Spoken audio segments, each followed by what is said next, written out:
Did you know there are 6 battlefields this time? Well, there's actually 9. Oh, How we're did getting I shot die? at. Battlefield 6 is finally here, and whilst it nails the chaotic only in Battlefield moments you'd remember, there is one missing feature that disappointed us. I'm Galaxy. I'm Norza, and today we'll answer the question, Can it co-op? The co-op experience in Battlefield 6 is quite easy to initiate, as it will list both your platform friends and friends from your EA account, and you just click to invite or join a squad. If you're joining matches with less than a full party of 4, the game will autofill your squad with other players. But if you're not keen on that, you can also lock your squad in the menu so it's just you and your team without the randoms. The game is cross-play and cross-platform as well, so you can easily squad up with any of your friends. So connecting with people is super easy, but it's when you delve deeper into the lobby management system that things get a little bit dicey. get in. You're in the wrong vehicle. Come on, team. Team. Oh, there. What is this, like Halo? Oh, yeah, I got the cannon on Get in, top. team. I'll be the first to die. At the end of the game, you'll immediately be queued into another game without enough time for the full scoreboard, stats, and the progression unlocks to go through. It'd be nice if this was changed to just a simple button that you could press to immediately queue yourself up rather than forcing it. But if you don't want to go ahead into another match, selecting leave to menu doesn't take your party members back to the menu with you. They'll be stuck with that auto matchmaking and put them into the next match. This is quite a strange decision, as if I've specifically started a party with friends, why would we want to split up? I feel like this has to be a bug or something that'll get changed, as this problem isn't really a problem in modern day online games where the party leader just controls your destiny, whether you are sitting in the lobby waiting to join a game, whatever game you join. It's always been the same, and it just seems an odd decision to split this up. With Battlefield 6, the story campaign mode is single player only, so we'll cover our experience with single player gameplay in this section as well. Overall, I felt that the campaign was pretty okay. This isn't really my type of game to play single player, but there were quite a few things that I thought were pretty cool. The campaign has you switching characters for different missions and jumping back and forth in the timeline, which, saying now, I realize it might sound frustrating, but it was a really good opportunity to experience the different classes and their respective gadgets and loadouts that Battlefield 6 has to offer. Starting off with the Assault class dealing with ambushes and full-on attacks, to then switching to the Recon class and sniping from range, highlights the different playstyles that you can then carry over to multiplayer. The dialogue didn't really grab me, but there are some really cool moments throughout where set pieces really shine, like running through an underground World War II museum. Remember this from the briefing. Underground World War II museum. Pretty cool, huh? There's some incredibly tense moments like a last stand shootout, and I found it was moments like these that stood out for me. That being said though, I wish the story was co-op. Quite often you're running around with a full squad or at least one other person, so I feel like having a second player join wouldn't really take away from the overall experience, and it would give you a chance to learn the game and play with your friend before jumping straight into the chaos of multiplayer maps. One of my biggest problems with a lot of the single player missions is how linear they feel, but also how much of a Call of Duty campaign it feels like in terms of its scope, rather than leaning on what makes Battlefield special. Battlefield is the large open sandboxes. It's boots on the ground like Call of Duty, yes, but there is often vehicles, whether in the air or on the ground, that can really mess up your day, plus all of the level destruction or levolution, to use an old term. Now, unfortunately, a lot of these missions fit within a very Call of Duty structure in my mind from playing Call of Duty campaigns. You've got a mission where you're a sniper and you do sniping things. You've got a mission where you're at night stealthing through and using night vision. They're very linear in terms of their overall structure, in terms of go here, do this, etc., but also they just don't feel very Battlefield to me. Yes, there is a little bit of squad interplay in that you can control your squad to pop a smoke or throw a grenade or something along those lines, but it is an interesting decision to not really lean on what makes Battlefield special. I would really like if we had more complexity in terms of these mission varieties and more openness in being on an actual battlefield and just having objectives to complete rather than going through like linear story missions, if you know what I mean. Now, overall, the plot across the story here is pretty solid. However, the moment-to-moment dialogue is just kind of bad or out of place. Like, it really bothered me that the random soldiers that you are playing as just simply talk like all the time, especially when you're stealthing through the sewers, like behind enemy lines. It's like, guys, Iranian chemical weapons, except there was a comm snafu.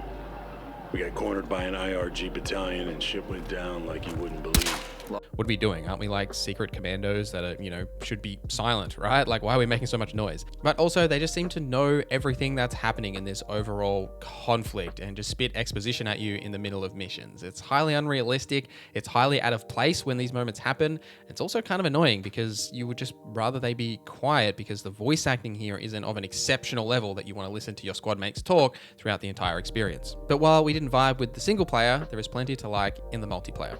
Hang on, I got you. Stay there. Well, I'm dead. I'm not going anywhere. Why? Yeah. I got you both. I got you both. Back. Yes. Oh, Daddy's got us as well. Oh, No, Daddy's down. You got sniped. I got you both. I'm not going to press thank you. I'm sorry, Jordan. Wow, it's toxic. I touched on this previously, but military shooters are not my thing. I do like shooters. I'm currently stacking up to almost 300 hours in Deadlock. I know, I'm crazy, but I've honestly never played a Battlefield game or a Call of Duty game, anything like that before. So you're about to get a beginner's perspective for this. The first thing that really stood out to me were the map sizes and player counts. While I'm sure it's not a shock to the Battlefield veterans out there, I was really impressed and maybe slightly overwhelmed that modes like Conquest were 32 versus 32. I wasn't ready for the sheer size of the matches, and it stands out as a big highlight for me as a new player. Come in. I got you. I'm coming. Sniper. That's disappointing. I'm dead, bro. Like dead. We ain't coming back. I was getting Galaxy. Not you. Oh. Devo. Yeah, we're best friends. I also really like that there are multiple modes. You don't have to do the giant maps, there are smaller squad vs squad matches, and ones that fall between those in player count. For each, you'll find that you'll play differently, and having a full squad of 4 is really neat here because you can coordinate who is doing what and filling what role. The main thing for each of the maps is to play the objective and focus on achieving that to help get victory for your team, and these objectives change depending on what mode you're playing. Being dropped into these huge battles can feel quite overwhelming, which is not necessarily a bad thing, but remembering to play the objective and take some time to learn your loadout is the key thing for new players. There's lots of dying, respawning again, which can feel very repetitive and draining, especially while you're getting used to the game, but you can at least spawn onto squad members when you're jumping back in so you can make sure you're straight back in with your friends. So the multiplayer experience here, in my opinion, is very much a return to form. I never really connected with Battlefield 2042, nor Battlefield 1 for that matter. The last Battlefield that I really played was Battlefield 4, and Battlefield 3 I did play a bunch of as well. And this does remind me a lot of that feeling of playing those games. These large open spaces and the way that you have all the infantry on the ground and the tanks and the helis and just how that sandbox plays out across games. And I think the audio design here is absolutely best in class, and how you can hear everything that's happening around you, and you know that there's a tank over there 150 meters to the left, and when a helicopter goes over above you, and just how the sound mixes and really draws you into the experience while giving you the information you need to hopefully stay alive that little bit longer. Just defib someone. Having played all the classes at the multiplayer reveal event, and then again in the betas and in this launch build as well, I can safely say that I still enjoy support the most, though engineer is a close second for me.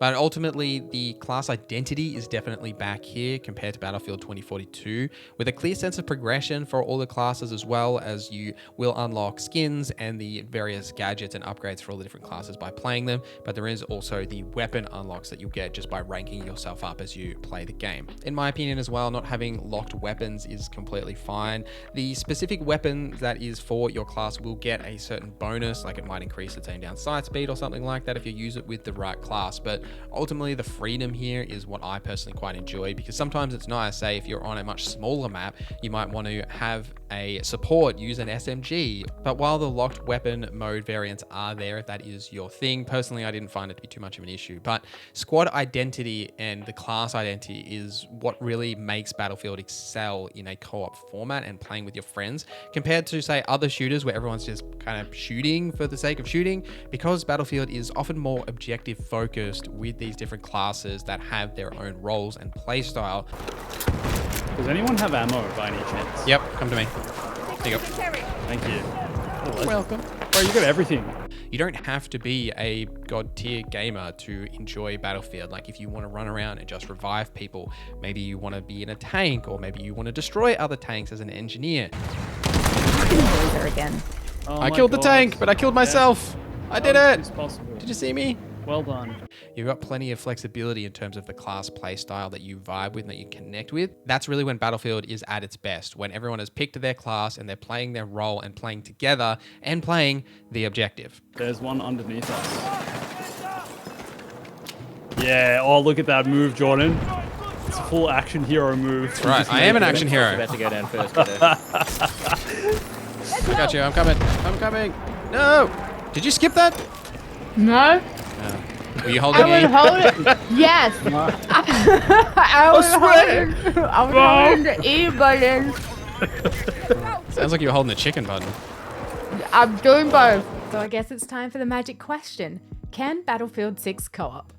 Absolutely. Despite some shortcomings in the lobby management system, Battlefield 6 is definitely better with friends, even more so if you have a full squad of 4. We even wish the campaign mode was co-op. The 4 classes have a clear identity and synergy with each other that make playing with friends a blast, and lots of opportunities to learn new loadouts and strategies that work for your squad. We recommend at least a co-casual gamer or above to play this with. Any person who has some light gaming experience. However, any co-op partner will need to be aware of the online fast-paced nature of a shooter like this, which can turn off certain co-op partners. However, even if they haven't got experience in games like this, Battlefield is definitely one that is an easier learning point compared to the quick twitch shooters of, say, a Call of Duty, in our opinion. Now, if they'd make the single player campaign co-op, we'd be extremely happy. So if you're looking to team up Or just chat about co-op games. join our Discord linked below. I'm Galaxy. I'm Norza, and this is Can It Co-op?